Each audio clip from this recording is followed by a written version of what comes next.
Morning, all who are in the meeting. We will wait until close to time and start the session. Thanks very much.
Bill, hey, can you see out the window with the guys that are re-roofing that building down the road?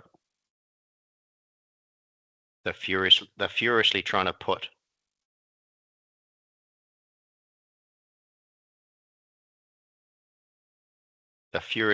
cover it up with tarpaulins, and they've had that roof project going on for 2 days. And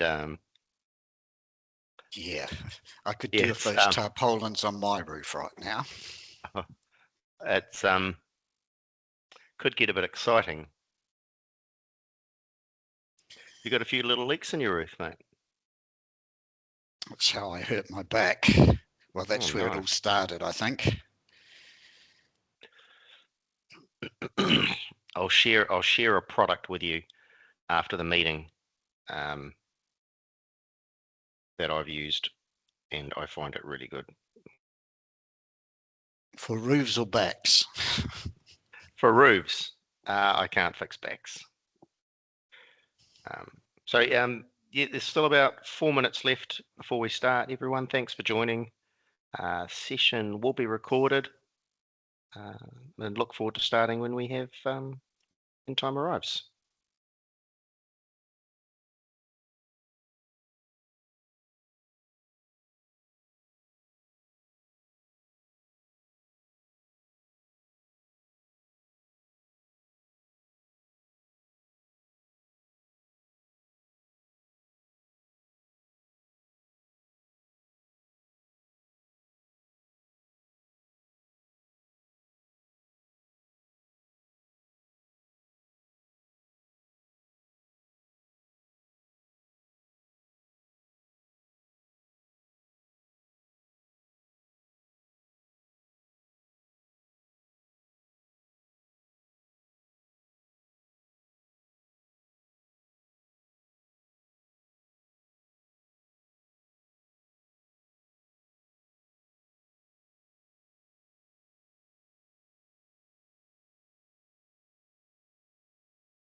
Just another minute, we'll get cracking.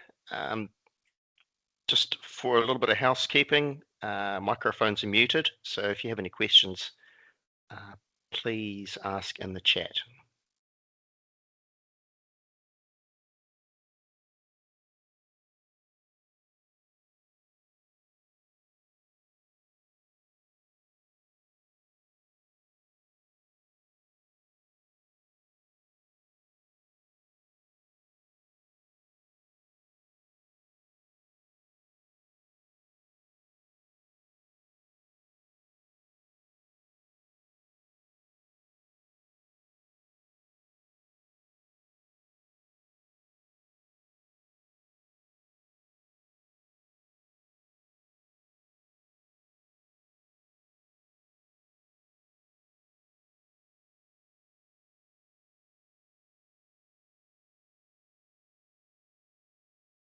Well, it is 10 o'clock now, so we'll get started. Thank you to everyone who's joined. My name is Scott Fennell. Some of you know me. I'm an account manager, client exec at Kinetics. So passwords are the first line of defense against cyber threats. So there's some fairly common mistakes that we all make. And Bill's here. Bill is our CTO. Bill is going to talk to you about some tips and tricks, some observations around password management. Just a little bit of housekeeping. The webinar is being recorded and it will be able to be viewed later, and the slides will be available later. The microphones are muted, and if you have any questions, please pop those into the chat, and we'll look at those.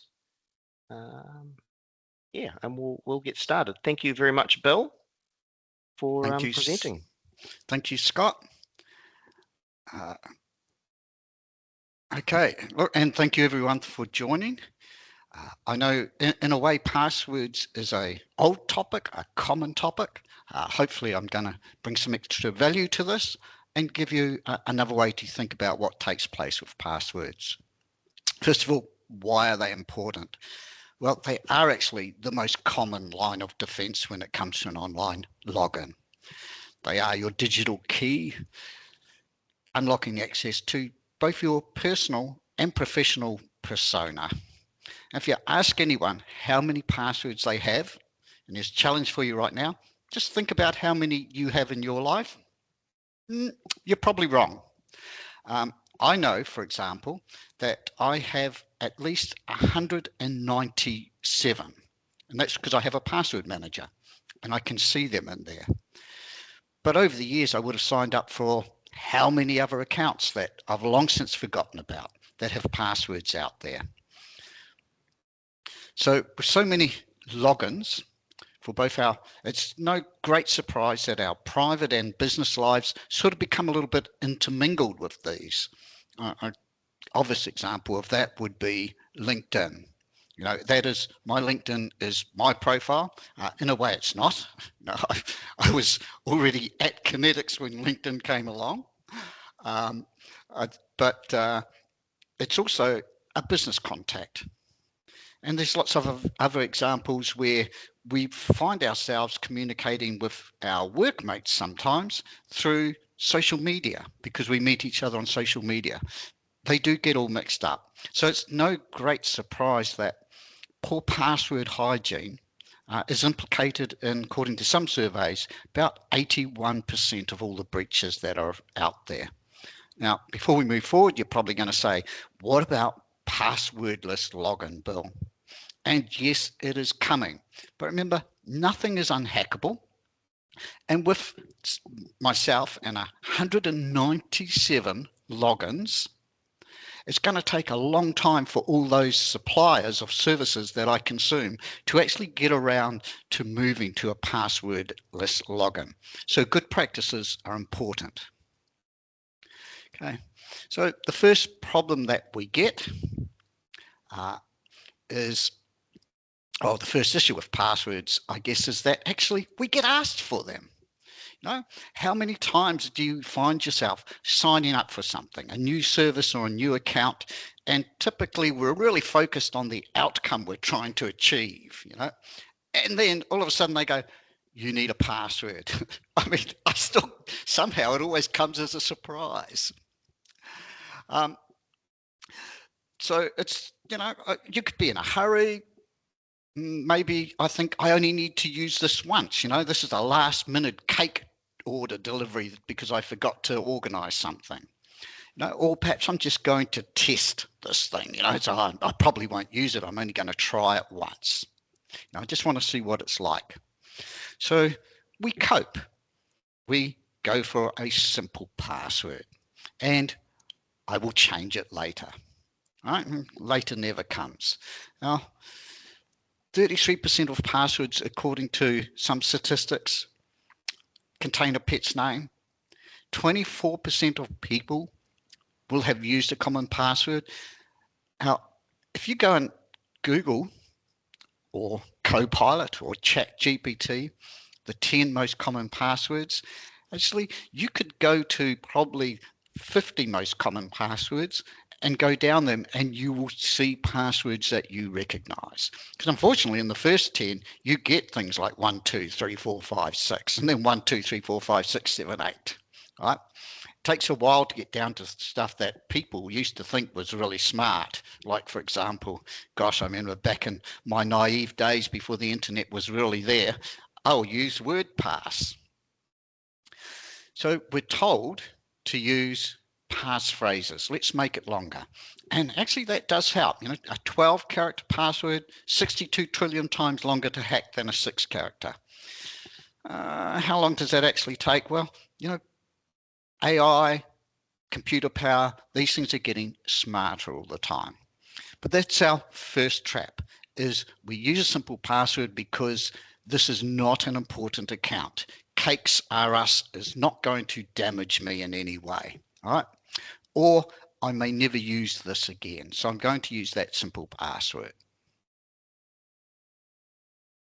But then I've got my complex password, and this becomes part of my coping mechanism. I've got this complex password, pet's name, Nina, Bina, exclamation mark, percentage, 82, right? Nobody's ever going to guess that. So I'm going to reuse that password. Now I'm being safe. I'm trying to cope with the fact that I'm being asked for passwords all the time. Now, the more I use this password, of course, the less secure it becomes, because my password is only as secure as the least secure place that I used it. Now, if I think about LinkedIn, LinkedIn has had passwords and data stolen from it several times. I had a quick look up because I know my own password has been stolen from LinkedIn in the past. 2012, 6.5 million. 2016, 117 million. 2021, 700 million users had data taken from LinkedIn. Now, if LinkedIn, which is a large organization, has a lot of resources, if they can lose data, then what's the odds that Cakes R Us is going to lose data? So the more I reuse that password, the higher the risk becomes. And 66% of people have said they've used the same password across multiple accounts. And if somebody takes my Cakes R Us password and they find out that, they go, oh, I'm going to try bill.lunam@whatever-I-use.com and Snapchat. I'm going to try that same password there, because perhaps I tried Snapchat once, and actually I think I did, but I realized I had no friends, so it wasn't very useful. But they get into Snapchat, and I've moved on. I don't use that anymore. I'm using something else, but in there is still my mother. So now they start to communicate with my mother. They start to work their way up that chain, right? Or they reach out to, it's a case that I came across recently, to a work colleague that's on there. And this happened for a not-for-profit. And they go, I want to I want to gift some people who've been really good for us. They've been doing a lot of work for us to help us out. I want to get them some gift cards. Can you go out and get me 5 $50 gift card vouchers I can hand out? So simple passwords, let's make them more complex, then we start to reuse them.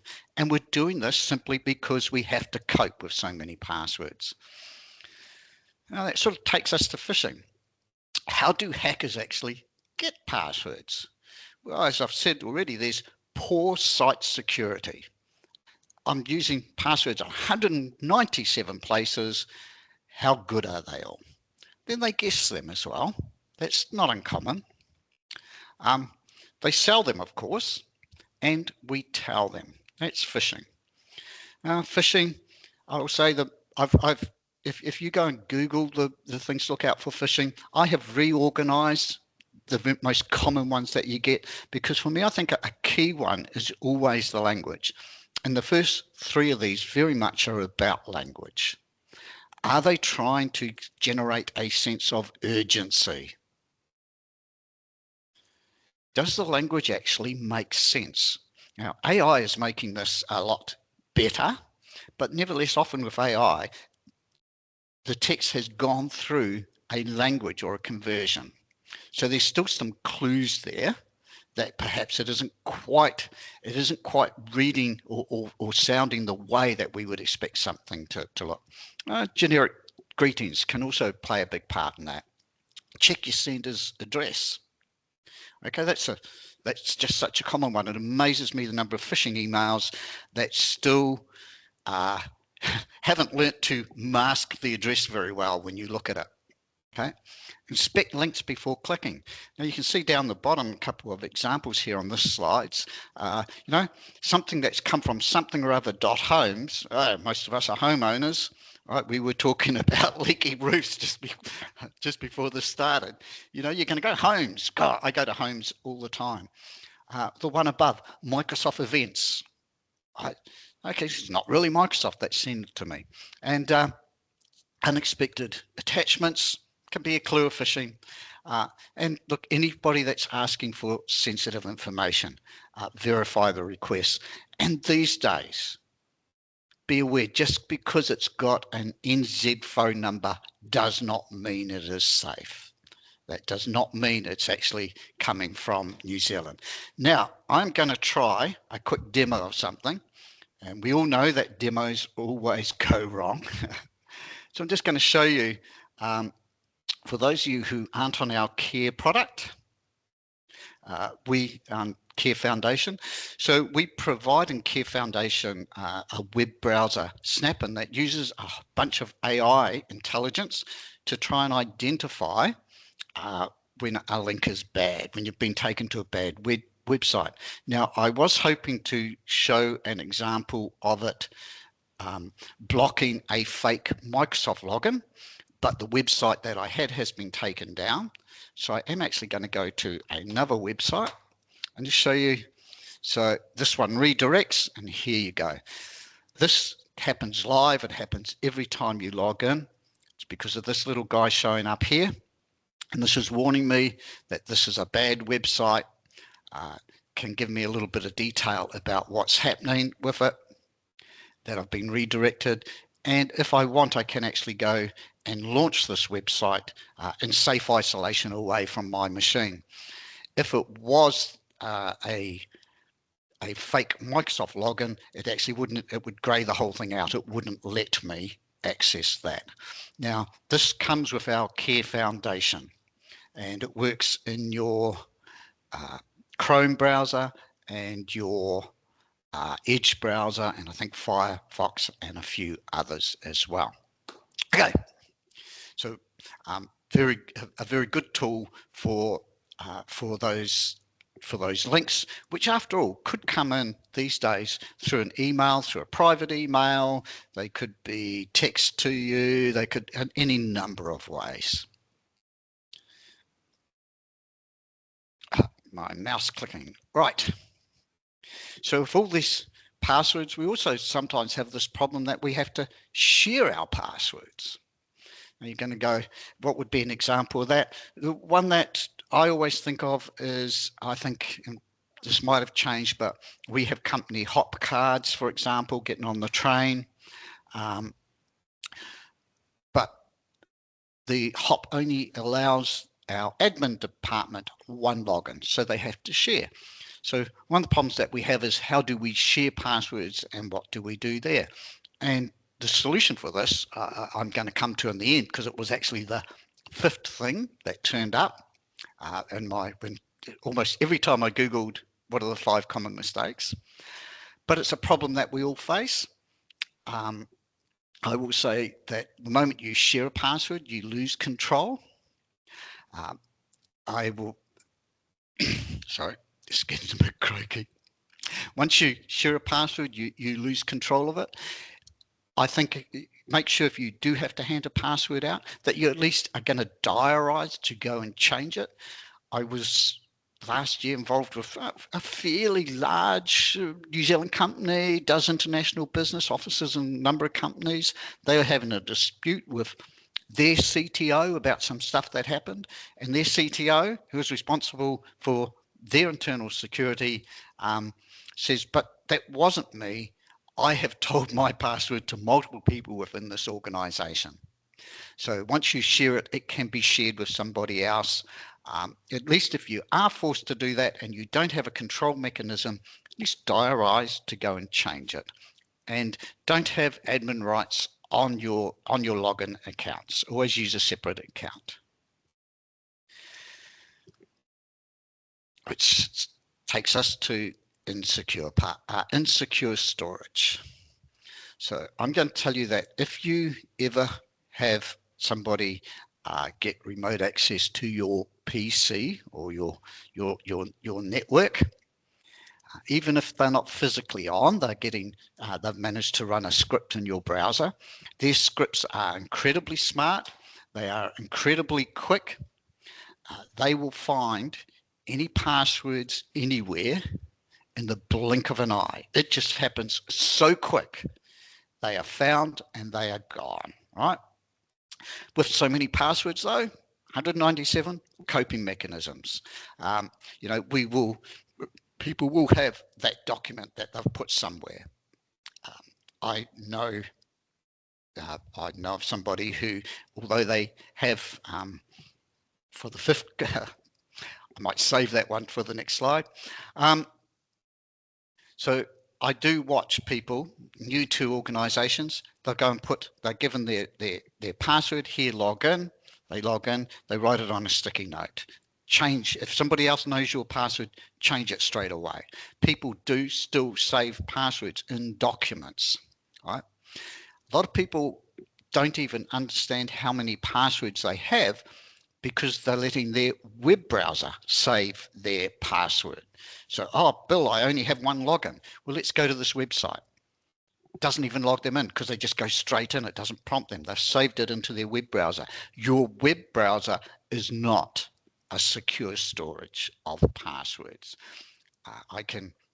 This is an old example, but a classic that I saw many years ago was supposedly an encrypted password storage in a web browser, but that same web browser, they had put in a password and were into their web browser so that it replicated across devices. When it got to their phone, the phone didn't support encryption. They were all there in plain text.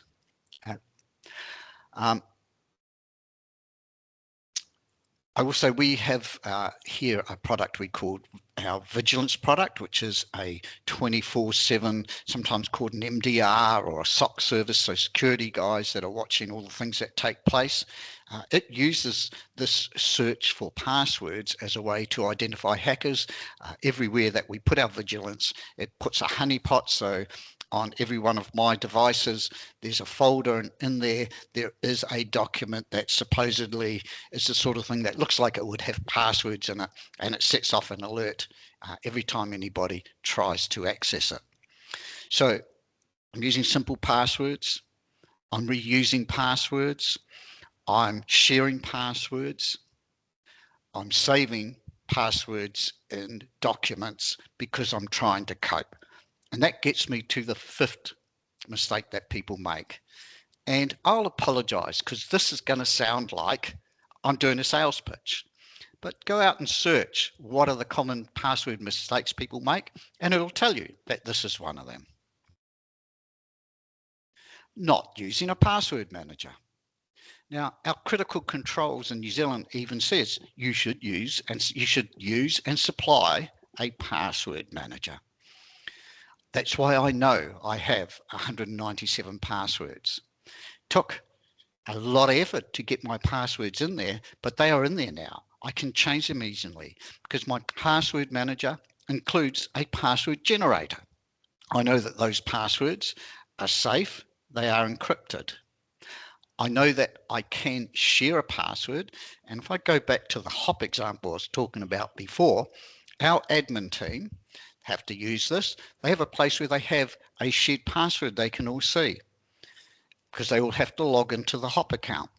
What happens is once they have a diary entry that comes up, it's time to go in and change that password. One person just has to go in and they reset that password. They change it to a new one, automatically generated. And nobody else even has to know it's changed because they're using the password manager to put it in. They can also, when somebody leaves, go and say, well, what passwords has this person used? We should go and change that one. So that is one of the biggest mistakes. Now, I started talking last slide, and I'm not going to name names. Somebody I know and love dearly, I have given a password manager for, and still also keeps them all in a notebook, which uses some encrypted code to try, and if somebody was to take the notebook, they wouldn't know what they are. And it amazes me how often she goes into the notebook and she can't figure out actually what something is for because of an encrypted code. Password managers are fantastic. I'm going to say they will solve most of your problems. We have one. Ours is possibly one of the least expensive ones that there is. It runs on mobile. It has a hook into your web browser. You can get to it on the internet. There's plenty of others available. Use a proper password manager. Okay, that's our 5 things. Now, before we get to any questions, I just want to give you a bit of a sneak preview of what our next webinar is going to be about. So in May, we're going to be talking about Microsoft Secure Score. We are introducing a new product here, and it actually talks to Secure Score, or uses Secure Score for that. So this is a way that Microsoft try and measure how secure your 365 internet setup is. Okay, now yes, some of it is you should use their product, but we've got a new feature that looks at this, a new tool we've got. It measures some 99 different measurements of possible setups that you could have. It maps those to what license you need for it to work. And for those of you that are perhaps using NIST or CIS or any number of other compliance tools, it reports where that fits with those compliance tools, and also gives you an idea of how Microsoft measure those scores. So you can see what changes you can make, which will take you quickly up and the score. That QR code will take you to the webinar if you want to register. And I think that's on the 21st of May. It is, and our events page on the website will be updated in the next hour, I believe, to reflect that. I'm actually looking forward to that. The Microsoft Secure Score can be a little bit dry, but there's lots of great layers of security that can be discovered, that are very practical, that they require a little bit of thought. So it'll be an interesting discussion. We've got a question from Erin. Any recommendations for free password managers? My thoughts were, I've used free password managers for personal. They are good and they're great to get used to it. but they tend to be a little bit limited, and sometimes you may not get the mobile app, or you may only use it for one person and you can't share. Bill, what's your experience? So first of all, on that, I'm going to go, yes, this is for a home user at home. What are they going to use? I'm going to say go to LastPass. Right? You're going to go, if you know password managers well, you're going to go, but weren't LastPass hacked? So I don't think they were hacked. They had a poorly secured backup that got stolen. But that they tell us that should be totally encrypted and nobody should be able to get anything out of it. I'm going to say, if you want to look around and say, I'm only going to touch a company that has never been breached, you're getting pretty slim pickings these days. Even Microsoft has had issues. So yeah, LastPass would be my recommendation. Bitwarden I've heard is yes, and Scott's put Bitwarden down as well. Yes, I use Bitwarden personally, but because of the nature of our industry, I keep my personal and work life very separate. It is possible to actually use a password manager for both and then separate them out later if things change. So yeah, any good password manager does allow you to export stuff out and import it in, so it's relatively easy to move between them. They should all help you with that. And yeah, you did right, Scott. Secure Score can be a little bit dry, and it changes so much. I mean, Microsoft, what their recommendation was last year is different from what their recommendation is this year. The tools you have available to implement those recommendations change all the time. So I'm really excited that we're getting some better ways to measure this and track what's going on across multiple sites. Yes, and the bit I like about it is it starts uncovering discussions about, well, how are we going to collaborate and share? How far do we share this? What are we going to limit people here? What are we going to restrict? There's lots of great applications and services we can turn on and off to help enable and secure. Yep.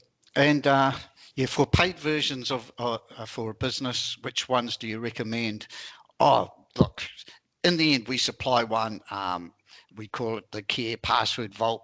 I recommend it. Actually, I do use it. I like it. I'm a bit of a fan of it because I think it's a relatively easy one to use.